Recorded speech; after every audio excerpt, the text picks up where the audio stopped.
Hi guys, and welcome to my second video. Sa video po na ito, pag-usapan lang po natin ng madali kung bakit po marami mga Pilipino na may Philippine passport na qualified naman, marami na may experiences, pero hindi po sila makapasok sa Switzerland, either makakuha ng work permit or makapagtrabaho talaga. Medyo mahigpit po talaga ang pumasok sa Switzerland kasi meron silang mataas na qualifications. Meron silang separate qualification kung yung passport niyo po ay galing sa EU or member ng EU-FTA countries. Sila po, pwede silang pumunta sa Switzerland, magtrabaho ng 3 months, walang visa, walang work permit, tapos bumalik agad sa kanilang country, pwede po yon.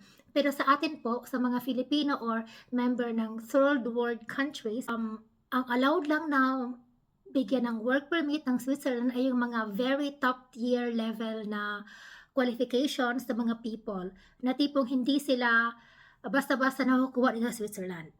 So anyway, ang una-una kasi, ang requirement ng Switzerland is kailangan, for example, gusto kang kunin ng ina-applyan mo sa Basel, sa Zurich, kailangan pong i-defend mismo ng company sa Swiss government na wala silang nakitang qualified na applicants, first dito sa Switzerland at second sa EU realm or EU countries na walang applicants na galing sa EU countries, then pwede silang tumanggap ng people from third world country, for example, Philippines at I think India. Medyo um, mahal siguro yun sa mga companies at syempre more work sa kanila. So bakit pa sila kukuha ng applicants from other countries kung meron naman talaga sa Switzerland?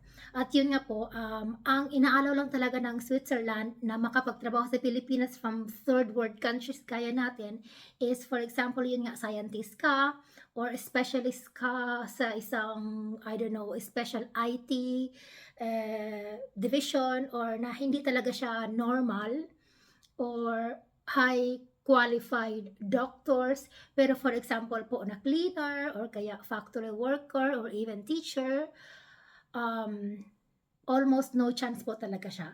So yun lang.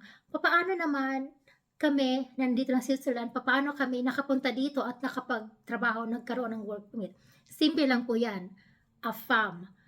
Kapag asawa po ninyo ay Swiss or isang national na merong work permit sa Switzerland at asawa po kayo niya, so pwede po kayong ma-invite papunta sa Switzerland at magkaroon ng ability to work dito. Pero yun nga po, kailangan talaga either super top tier kayo sa mundo, kumbaga, specialist, scientist, at hindi lang normal scientist, sobrang top tier scientist pa siguro, or asawa po ninyo ay Swiss or isang foreigner na merong residence permit, merong work permit dito sa Switzerland. Yun lang po talaga yung dahilan at yung way kung paano po yung tayo ng mga normal na Pilipino makapunta dito at makapagtrabaho.